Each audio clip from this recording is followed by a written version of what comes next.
proteção contra raios, também conhecido como para-raios. Os discentes que irão apresentar eles são Ana Vitória Dantas da Gama, Milena Mota Nascimento e Isabela Maria Moreira.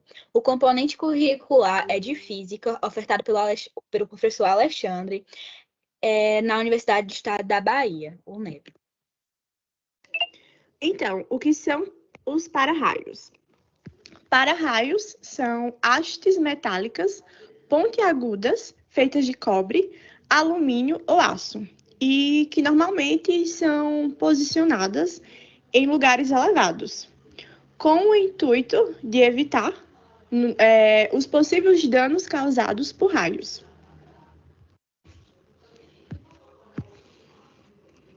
Então, qual é a função de um para-raio? Os para-raios são conectados à Terra por fios condutores e o seu principal objetivo é proporcionar um caminho seguro para a descarga elétrica, visto que, quando o fio está ligado à Terra, o para-raio faz com que a descarga seja conduzida até o solo.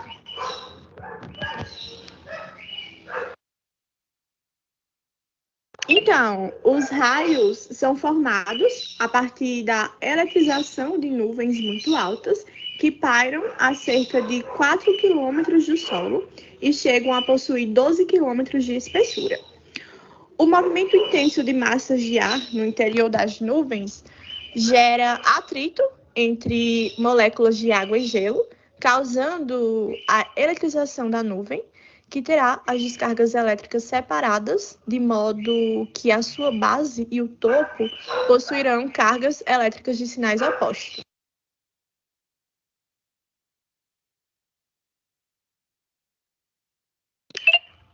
Além disso, à medida que o acúmulo de cargas nas extremidades da nuvem cresce, a diferença de potencial, que é o DDP, entre essas regiões torna-se cada vez maior, ao ponto de o ar entre as camadas superior e inferior da nuvem ser ionizado e conduzir corrente elétrica. E nesse momento, dizemos que a rigidez dielétrica do ar, que é um tipo de isolante elétrico, foi rompida e uma enorme descarga elétrica é criada.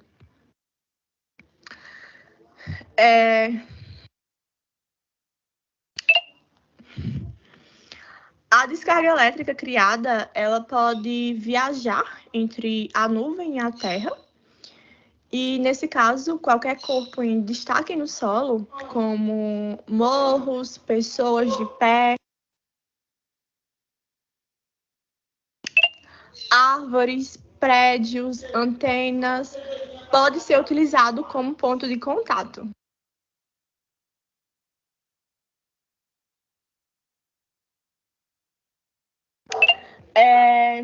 E a proteção contra os para-raios, né?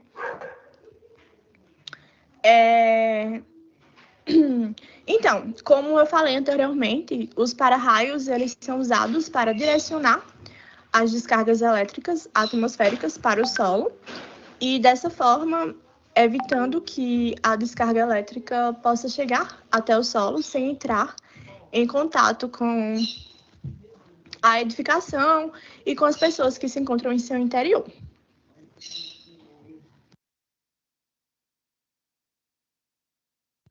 E quais são, né, os materiais dos para-raios?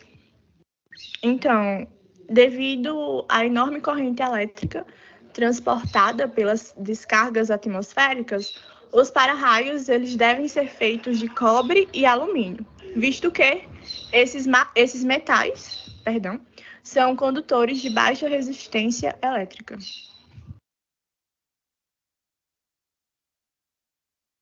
Desse modo, vamos conhecer um pouco mais sobre a história dos para-raios, como surgiu. Bom, primeiramente, Benjamin Franklin, ele estava analisando as descargas elétricas que tinha na atmosfera e pensou, uau, como é que eu vou comprovar que existem descargas elétricas no ar? Então, em 1752, ele fez um experimento. ele empinou uma pipa, onde ao invés de na pipa ter uma haste de nylon, que é composto geralmente, ele colocou uma haste de metal, que, como Milena disse, são ótimos condutores de elétrons. E por isso, ele percebeu que as descargas das nuvens que estavam ali na atmosfera passavam por esses fios metálicos, chegando até o final da pipa. E aí ele disse, uau, eu tenho uma oportunidade agora de criar um para-raio, para com que os raios ali da atmosfera não caiam de forma desordenada sobre a Terra, caindo sobre edifícios, sobre pessoas, sobre árvores e causando prejuízo a nós seres humanos. Então ele disse, eu vou pegar esse fio metálico e vou conectar ao solo, já que a Terra ela é uma grande massa positiva, ou seja, os elétrons ali presentes estão neutralizados por prótons, ou seja, a gente tem a mesma quantidade de carga positiva e negativa aqui na Terra. E por ser uma massa muito grande, ao receber esses elétrons da atmosfera que vêm pelos para-raios, não iria modificar em nada, porque era tipo como se fosse 0,0001 elétrons para uma massa muito grande da Terra. Como a gente sabe, o planeta Terra é enorme. Bom, então o que Planck disse, ele mostrou que as hastes metálicas ligadas à Terra, elas poderiam ser usadas como condutoras de eletricidade. E isso quando posicionadas acima ou ao lado de construções, para protegê-las de danos causados pelas descargas atmosféricas. E assim se criou os primeiros para-raios. Mas não só o para-raio de Franklin foi utilizado. A gente teve dois tipos, o radioativo e o de Mencens. Bom, mas o principal que a gente deve conhecer é o de Franklin. Por quê? Porque ele é o mais utilizado e o mais fácil para a utilização também. Ele é composto de 3 hastes metálicas pontiagudas na extremidade, que é onde se recebe os raios, e está ligado a um fio condutor que está conectado ao solo, que é por onde irá passar as descargas elétricas até ser aterrada na Terra. E esse é o tipo de para-raio mais usado devido à sua grande eficiência, que dissipa as descargas elétricas para o solo. Mas a gente também tem os de Mencens, que é com o mesmo intuito, né, do de Franklin, ele vai fazer com que os raios cheguem até o solo. Mas nesse modelo, ele vai adotar a gaiola de Faraday, que é um estabelecimento envolvido por uma armadura metálica. E por isso o nome gaiola de Faraday, né? Gaiola, uma armadura.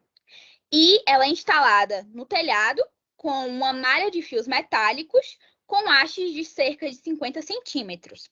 Tais hastes, elas são as receptoras das descargas elétricas e devem ser conectadas a 8 metros de distância.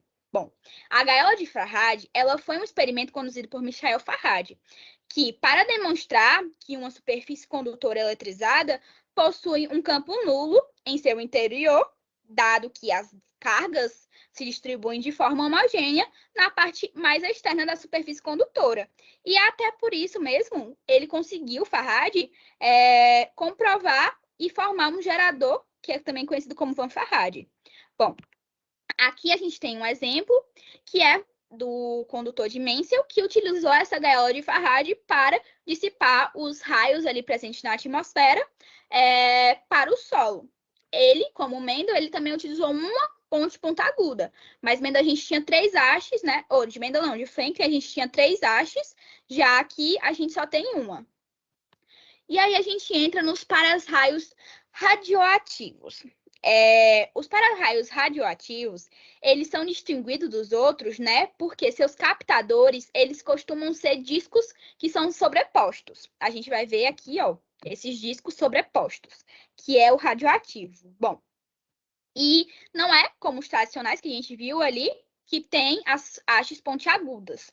Bom, então, o material que é utilizado nesse para-raio é um material radioativo que, para sua fabricação, foi utilizado os radioisótopos de américo 241, como aqui a gente vê nos slides, e esse radioisótopo, ele emite radiação alfa e gama, e essas radiações foi comprovada posteriormente pela Comissão Nacional de Energia Nuclear, CNEN, que pode ser prejudicial aos seres humanos, e também sua eficácia não foi tão comprovada para transferir os raios ali da atmosfera para à Terra. E por isso ele não é mais utilizado. Aqui a gente tem um exemplo desses para-raios radioativos.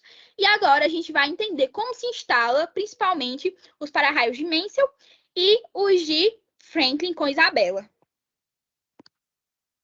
Bom, sobre a instalação dos para-raios, visa a segurança de edificações residenciais, comerciais, industriais e também agrícolas.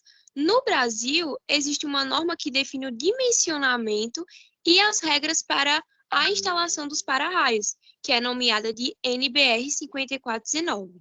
Em regiões em que há muitas chuvas, altos índices de raios e grande fluxo de pessoas, o uso de proteções contra as descargas elétricas é muito necessário. De acordo com a tal norma, os para-raios devem atender a rigorosas especificações de corrente elétrica, de descarga máxima suportada, corrente elétrica eficaz, tempo de descarga, entre outros. Os para-raios podem ser classificados com base em 3 parâmetros: corrente de descarga nominal, classe de serviço e características de proteção.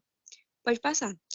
Os sistemas de proteção contra as descargas elétricas SPDA seguem diversas orientações de acordo com a NBR 5419, que é a tal norma, como eu já havia dito, nas quais diferenciam-se de acordo com várias características de cada estrutura, destacando o seu tipo de ocupação da estrutura, tipo de construção, conteúdo da estrutura e efeitos indiretos das descargas atmosféricas, localização da estrutura, topografia da região. Tendo em base essas informações, é possível obter o nível de proteção adequado à estrutura, que pode ir de 1 a 5. Nessa norma, há uma fórmula que é utilizada para calcular a média anual previsível de descarga elétricas a cada tipo de estrutura. Com isso, por meio do resultado, tem-se em mente se há necessidade ou não da instalação de um SPDA. Por fim, a estrutura de instalação dos captadores, que são as pontas dos raios, pode passar, viu? Deve estar de acordo com o nível de proteção calculado para a estrutura, variando de 1 a 5, de acordo com a tabela mostrada. Ou seja, se o nível de proteção for 1, a altura ideal para a instalação seria de 20 metros, e assim sucessivamente, como mostra na tabela. Bom, aqui a gente tem algumas referências que foram utilizadas para fazer esse slide. Iremos apresentar agora algumas simulações de vídeos, já que a gente não encontrou simulação nos aplicativos recomendados por nosso professor.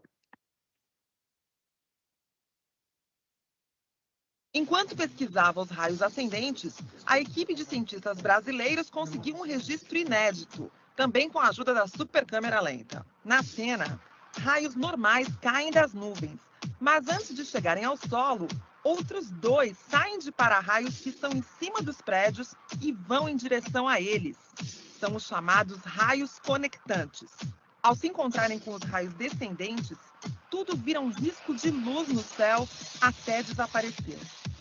A imagem é linda e revela o funcionamento dos para-raios. O para-raio lança uma descarga em direção àquela que está descendo. Vem em direção à sua casa, o para-raio não fica esperando. Ele vai buscar esse raio, conectar com ele e trazer ele para a descarga para o para-raio. Salva a casa, o edifício. Então, essa é a primeira vez que a gente observa um para-raio atuando, uma resolução de 20 mil imagens por segundo. Bom, a gente traz também agora outra simulação com a Isabela aí, no momento.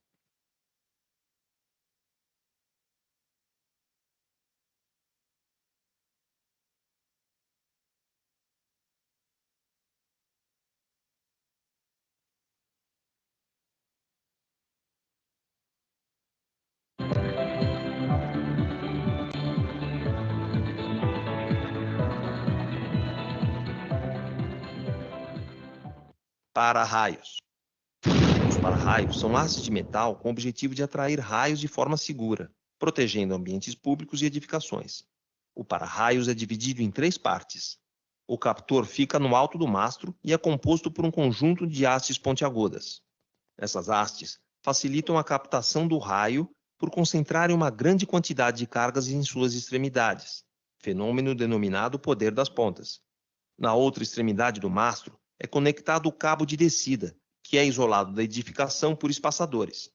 O cabo de descida termina no aterramento, que estabelece o contato do sistema com o solo, assegurando que a descarga elétrica seja neutralizada com segurança.